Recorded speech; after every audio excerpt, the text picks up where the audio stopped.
የአማካሪነት ሚና ይዞ የማስቀጠል እድል ይኖረዋል ወይ? ምናየው ነው የሚሆነው። ምክንያቱም የአብይ አህመድ መንግስት ያው እንዳነሳሁት ሌታለውም ለጌታቸው ረዳ ለነ ለማ መገርሳም ምን እንዳደረጋቸው ስለምናውቅ ማለት ነው። ምንድነው ሊሆን የሚችለው የሚል ሀሳብ ላንሳ። አንደኛ ኦፍኮርስ ከአማካሪነት ሚናውን ቀስ በቀስ አሁን ባይሆን በተወሰነ 6 ወር 7 ወር ሊያነሱት ይችላሉ። እሱም እንዳለው ኦፍኮርስ እኔ ምንም ፍላጎት የለኝም፣ የፖለቲካ ስልጣን ፍላጎት የለኝም፣ እንደው እመኑኝ ብችል ይህንን ነገር አሳክቼ ወደ አካዴሚም ወደ ምናምን መሄድ እችላለሁ አይነት ነገር ያለው ነገር አለ።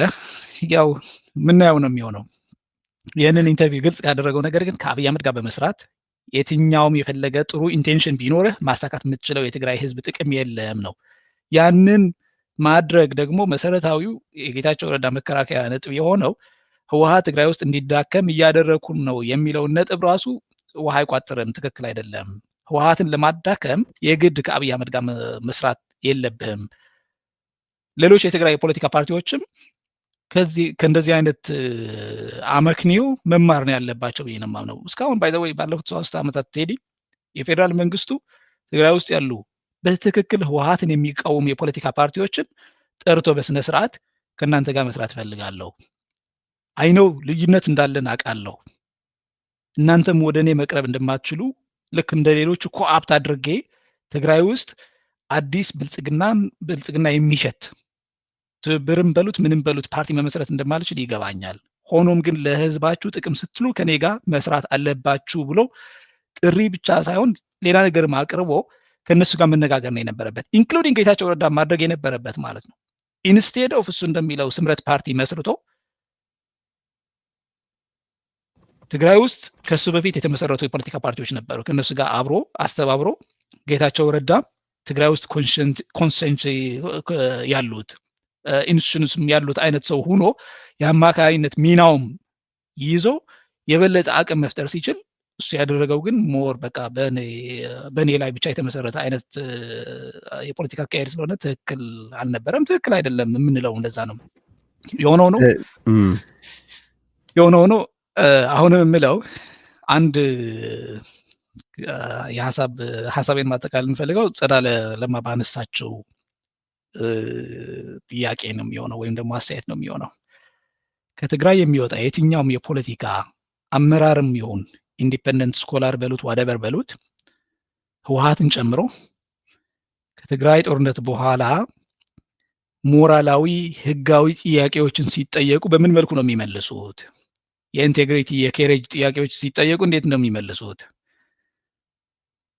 በቃ ከህወሓት አብሮ ለመስራት ለምሳሌ ቢፈልግ አንድ ካሁን በፊት ተቃዋሚ የነበረ ሰውም አንዳንድ ካሁን በፊት ተቃዋሚ የነበሩ ሰዎች አሉ ባይዘወይ የህወሓት ጋሻ ጃግሬ ሆነው የኤርትራ መንግስትን ወደ ትግራይ መግባት በቃ እንደ ትልቅ ድል የሚቆጥሩት ማለት ነው። ማገዝ ጽምዶ የሚሉት እነሱ ኦፍኮርስ ጽምዶ አሁን ብዙም ያለ አይመስለኝም፣ ግን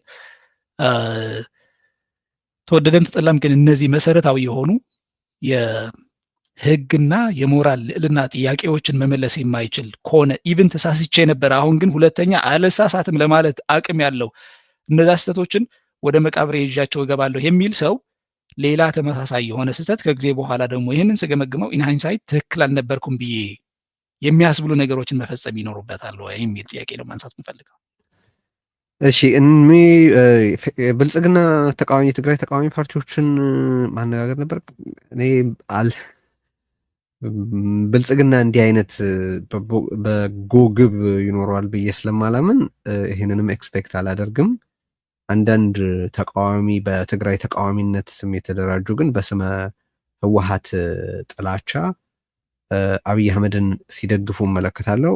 አንዳንድ ያው የጌታቸው ረዳን ቡድን ኮታንኮት ሀሳብ የሚያስተጋቡ ገጾች ዛሬ ሆን ሪቪው የተባለ አንድ ቶታል የደህንነት መስሪያ ቤቱን አቋም የሚያንጸባርቅ ሚዲያ ሼር ያደረገውን የትግራይን ጄኖሳይድ የሚክድ ጽሁፍ አጋርተው ተመልክቻለሁ። ደስዬ አሸናፊን ጨምሮ ነገራችን ላይ እና ህወሓትን ለመቃወም በመቃወም ስም ህወሓትን መሆን ከሆነ የመጨረሻ ገባችሁ ምን ያደርግላችኋል? በቀጥታ ህወሓትን አትሆኑም ወይ ነው እኔ የምላቸው። ከዚህ በፊትም ይህን ጥያቄ ጠይቄዋለሁ።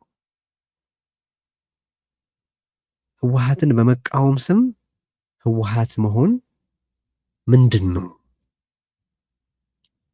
ገደብ ማድረግ አያስፈልግም ወይ?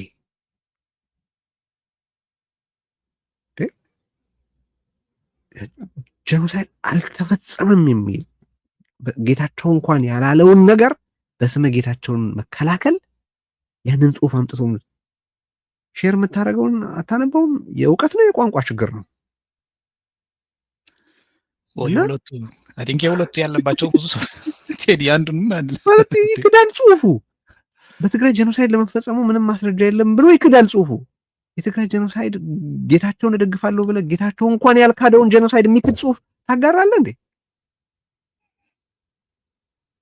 እንደው እባካችሁ እንደው ቅጥ ይኑር። እንደው እባካችሁ ማለት አንደን እኮ የሚያስብል ነው በቃ።